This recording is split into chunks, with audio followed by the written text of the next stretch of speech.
Siemanko, czwartkowy, sierpniowy, już nie taki poranku. Siema. Dziś się dowiemy, czy to jest dla mnie szczęśliwy dzień, czy może jednak nieszczęśliwy. Ponieważ dziś wyruszymy na spotkanie z panią prawnik, od której dowiemy się szczegółów w sprawie mojej sprawy, a dokładnie w sprawie wezwania, które dostałem od francuskiej policji po ostatniej mojej wspinaczce na... Wiecie, nie? Właśnie doszło do tej wspinaczki i tu teraz przyjechał do Paryża. Jestem właśnie w Paryżu. Razem ze mną przyleciała taka specjalna koszulka. Na spotkanie z panią prawnik jej nie będziemy ubierać. Też ubierzemy się ładnie. Wyprasujemy za moment koszulkę. No i w tej pójdziemy. Zrobiłem sobie przed chwilą swój poranny, rutynowy trening na podłodze. Takie izometryczne przytrzymania, taka deska, plus stanie na rękach. No i było też trochę gimnastyki umysłu. Angielski, że przed chwilą właśnie kontynuował naukę angielskiego na takim oto biurku, które sam zmontowałem, żeby było trochę podwyższone, żebym mógł sobie na stojąco montować, nie? Ostatnio zawsze jak jestem w Paryżu, to prasuję koszulki. W Polsce robiłem to ostatnio w szkole podstawowej, a Paryż jakoś tak na mnie działa, że chciałbym mieć wyprasowane ubrania, bo tu właśnie jest dużo takich ładnych, zadbanych ludzi. No i ja bym chciał się trochę wmieszać w tłum, także wybiglujemy. Właśnie ta koszulka z subtelnym logiem KOT, które zaprojektował dla mnie W. Ta metka natomiast to też jest taki mój produkt, mój pomysł. To powstało w oparciu o jedno z takich moich zdjęć, gdzie wisiałem na jednej ręce nad przepaścią. No i takie tu są właśnie metki w tej koszulce. Okazało się przed chwilą, że jest tu darmowa kawa. Nawet nie kupując śniadania w tym hotelu. To w zasadzie jest takie skrzyżowanie hotelu z apartamentem. Czyściutko jest tu na miejscu, to na pewno zasługuje na pochwała. Kozi jogurt, mój ulubiony.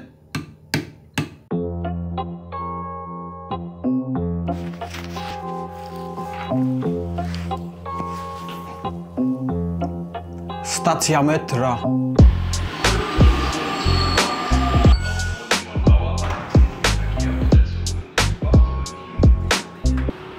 My już w metrze. Pół godziny trzeba jechać i tam widać takich dwóch. Mam nadzieję, że to nie są kobuchy, bo ja zaś bez biletu jada. O Jezu, jest normalnie skazany na przypał, nie? Jak mnie dropną, to pójdę siedzieć. Korzystam z tego urządzenia już kilka lat i nadal nie przestało mi ono imponować. W sensie smartfon i te wszystkie aplikacje.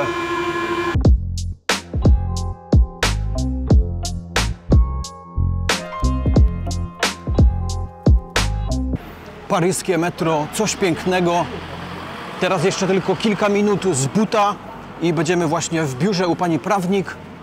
Co od razu mi się rzuciło w oczy po wyjściu z metra, że dużo tu czarnoskórych, takich młodych, szukających kontaktu wzrokowego z turystami.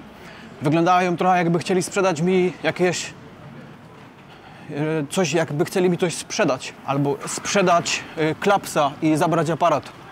Tak jak ostatnio właśnie Artura napadli. Ostatnio jak byliśmy w Paryżu właśnie z ekipą, żeby nagrywać wspinaczkę, no to Artur w czasie drogi na miejsce, żeby nagrać tego super zooma spod wieży Eiffla, no to Artur został wtedy napadnięty przez czarnych, którzy chcieli mu zabrać aparat. Właśnie, co ty miałeś za akcję, Artur? Napadli go, kurwa. Kto go złapał? Murzyny go napadły. Trzech murzynów go torwało. Dostałem po ryju. I chcieli go skrobić. Co? Dostałem strzała. To Co ty gadasz, kurwa? No jeszcze się trzyma. Potem kurwa ganiał się jakąś tą taksówką po mieście. Jak to?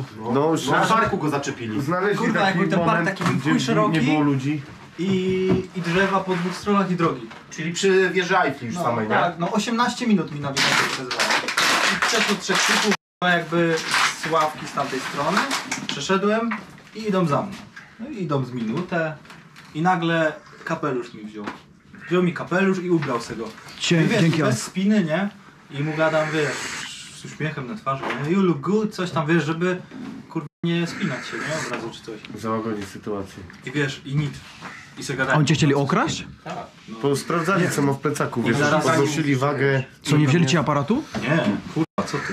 Nie dał się skroić, kurwa, dzielny, kurwa, synek, dobry chłopak. Jeszcze wiesz, Ale na szczęście Artur jest młody, wysportowany i ma bardzo silne nogi i udało mu się zwiać. On zwiał i w ostatniej chwili dotarł właśnie tam pod wieżę Eiffla i zrobił to takie ujęcie, co później z tym księżycem pewnie widzieliście, nie? No, więc pozdro Artur, a wy trzymajcie kciuki za to, żeby mnie też nie chcieli okraść z mojego aparatu za kilkadziesiąt tysięcy. Jesteśmy już prawie na miejscu, to jest tam niedaleko w tej ulicy, także chowamy mikrofon oraz aparat. Nie będziemy tam świrować żadnej ukrytej kamery, bo z tego co wiem, to ta pani chce mi pomóc, więc nie będziemy robić siary. Cięcie. Ja już po spotkaniu z panią prawnik. Ej, chcecie być bogaci? No to musicie się uczyć na prawnika i zostać nim we Francji. 1000 euro za godzinę zarabia tam ta pani, z którą przed chwilą rozmawiałem, ale że zainteresowała się moją sprawą i ją to zaciekawiło, no to mi kasuje tylko 500 euro za godzinę. No i jest fajnie, bo pierwsza działka za darmo, czyli jeszcze nic nie zapłaciłem tak naprawdę, a już 2 razy ta pani się angażowała w moją sprawę.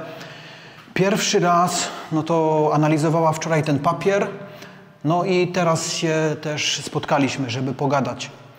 Co się dowiedziałem, to normalnie mi urwało głowa, bo okazało się, że niepotrzebnie potrzebnie i niepotrzebnie przyleciałem do tego Paryża, bo to spotkanie z policją, bo dostałem wezwanie na komisariat, miałem tam dziś pojechać, ale nie pojada. Nie pojada, bo ona przeanalizowała ten papier i z tego papiera wynikało, że oni mogą prawdopodobnie mnie zatrzymać. Od razu po tej wizycie na komisariacie było bardzo duże ryzyko tego, że mnie zatrzymają na dołku. No i ta pani tam zadzwoniła i ogarnęła jakiś nowy papier, taki dopiero na 9 października. Także ja zaś 9 października muszę tu przylecieć do tego Paryża, bo dopiero wtedy wydarzy się te spotkanie na komisariacie. No i razem ze mną na ten komisariat właśnie pojedzie pani lawyer. Pogadaliśmy sobie fajnie i wiecie co? Dowiedziałem się, że jeśli bym olał tą sprawę, jakbym nie zamknął tej sprawy do końca, to byłbym poszukiwany, i wtedy nawet na jakimś tranzycie, że wiecie, czasami jak się leci gdzieś dalej samolotem z Polski, no to często są przesiadki właśnie w Paryżu, nie? No i wtedy nawet w czasie takiej przesiadki mogliby mnie zgarnąć, bo byłbym poszukiwany właśnie na terytorium Francji listem gończym i no tak nie może być. Więc trzeba ta sprawa dopiąć do końca, a to znaczy, że 9 października znowu muszę być tu w Paryżu, żeby się tłumaczyć. No fajnie się składa, bo akurat w październiku też Alan Robert ma być w Paryżu i on tu będzie chciał na coś włazić. Ja już włazić na pewno na nic nie będę, ale chętnie się spotkam z mistrzem i ewentualnie pomogę mu coś nagrać. No ta pani prawnik, dostałem namiary od Matthew właśnie na tą panią. Już prawie mi się udało z nią umówić, bo tak od słowa do słowa i okazało się, zaczęła mi właśnie pokazywać zdjęcia, jak nurkowała kiedyś i ona właśnie fascynuje się nurkowaniem i jej rekord to zejście 40 metrów pod wodą. Z butlą, no ale 40 metrów to jest fest dużo, nie? No więc ona tak trochę jakby czai zajawki, więc fajnie. Myślę, że ona jest takim niemal perfekcyjnym właśnie prawnikiem dla mnie. Jeszcze chwilę pogadaliśmy i zaczęła mi pokazywać te zdjęcia takiej ścianki wspinaczkowej, która jest tu w Paryżu. No i ja właśnie wyskoczył z propozycją, żeby my zrobili together trening na tej ściance. No ale niestety jest w pracy od rana do wieczora. No i dopiero w przyszłym tygodniu może pojechać, a mnie nie będzie już w przyszłym tygodniu. Więc nie wiem teraz co robić. Czy wracać do Polski na ten biednych Chropoców, czy może jednak zostać w Paryżu i umówić się z panią prawnik, która zarabia 1000 euro na godzinę. Wrócimy na Chropoców. Ale jeszcze nie teraz. Teraz jeszcze 3 dni przede mną. Nie mam jeszcze do końca planu. Nie wiem co będę robił. Podsumowując, dzisiejsze spotkanie z policją na komisariacie się nie odbędzie. Odbędzie się dopiero 9 października i razem ze mną na to spotkanie pojedzie właśnie pani prawnik razem z tłumaczem, który jest jej kolegą, to jest jakiś Polak. Oni pomogą mi wyjaśnić tę sytuację. Jak wyjaśnimy tę sytuację, to na pewno się z wami podziela, jako jest diagnoza oraz werdykt, jak to się wszystko skończyło. Także lekko ani tanio nie będzie. Wobec tego przypominam wszystkim o tym, żeby robili zakupy na yerbanot.com, bo zrzutki nie będziemy organizować na mnie. Inni ludzie bardziej potrzebują tych pieniędzy. No i co? Będę już teraz chować ten aparat, bo widzę, że tu właśnie chłopcy już mnie namierzają. Będą mi zaraz coś chcieli sprzedać. Tu taka ciekawostka. Zobaczcie, takie publiczne toalety tu są, żeby nie szczać byle kaj po kątach. No to taki właśnie toilet namiot. Tu jest we Francji taka kmina. A tu taka kmina. Patrzcie. Jak tu nie kochać Francji?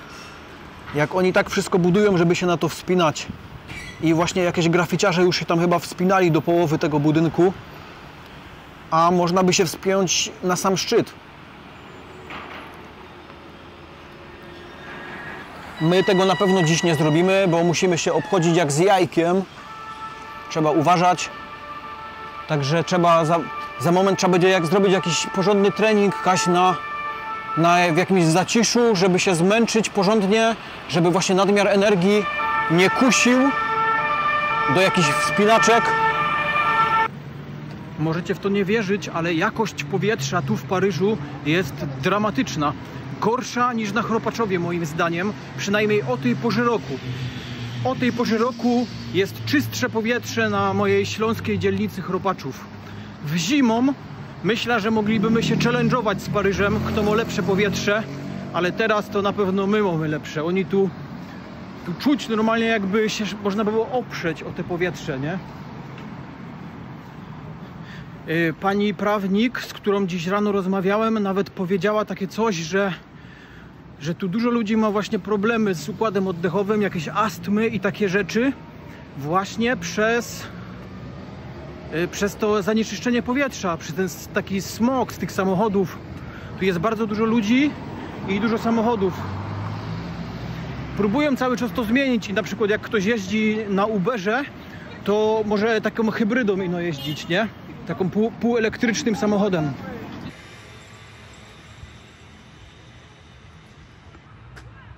O, jakoś... Patrzcie, jaki kozacki spot udało mi się znaleźć. Wygląda trochę jak w Barcelonie. Te słońce tu robi taki klimat, że normalnie Barcelona. Nie mogę się powstrzymać przed tym, żeby nie sprawdzić formy w podciągnięciach na jednej ręce. Także rozgrzewka i sprawdzimy to.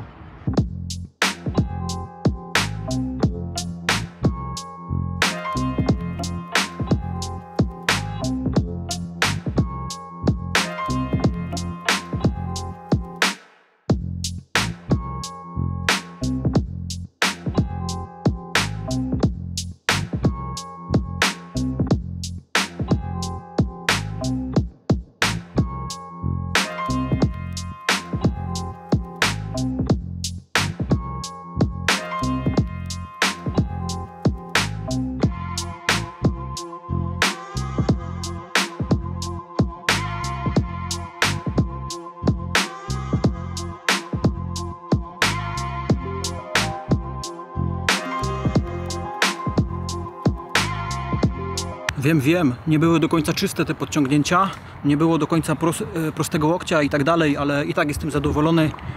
Prawie 5 powtórzeń na prawej, 3 na lewej. Jest dobrze. Pomęczę się tu jeszcze trochę, żeby dać upust nadmiarowi energii, żeby mnie nie korciło na łażenie po dachach. Kolejna refleksja nie daje mi żyć i chcę, żebym się z wami tym podzielił, że dobrze, że na świecie są różne państwa, a nie jeden wielki kraj. Francuskie prawo, polskie prawo, niemieckie prawo, amerykańskie prawo, hiszpańskie prawo. W każdym kraju inne prawo, inny język, inne obyczaje. Słyszeliście kiedyś o wieży Babel? Podobno ona była symbolem jedności i że niby kiedyś było na świecie takie coś, że wszystkie narody były jednym narodem i wszędzie w tym samym języku gadali. Jakby teraz tak było, no to ja bym miał przechlapane, bo jakby mnie drapli na wspinaczce, no to ja by już w żadnym kraju bych nie mógł się nikaj wspinać, bo wszystko było jednym krajem. No, plusy na pewno by były takie, że nie trzeba byłoby się obcych języków uczyć, bo wszyscy w jednym języku gadali. Taka właśnie refleksja mnie naszła. Wieża Babel. A propos różnic w architekturze francuskiej a polskiej, no to tu we Francji rynny są jakoś tak inaczej ogarnięte, że w tym miejscu nie ma rynny. I tak po długości ciągle nie ma rynny, że wygląda jakby szło się złapać i podciągnąć. W Polsce wszędzie są rynny w tych miejscach i często jest problem właśnie, bo rynna jest bardzo niepewnym chwytem, a tu wygląda jakby normalnie szło wisieć.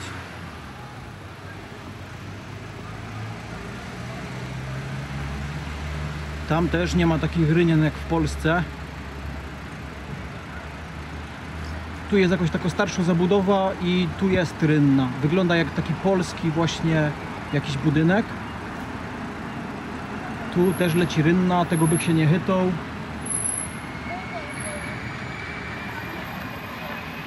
A tu jest mój hotel.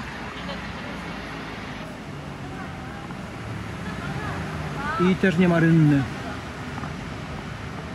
A nie, jest rynna tam na samej górze jest rynna, to no ciężko by było. Jak na reportera z YouTube'a przystało, nagrywam dla was ciekawe wydarzenia, które dzieją się we Francji i przed chwilą właśnie był wypadek. Coś tu z tym skuterem.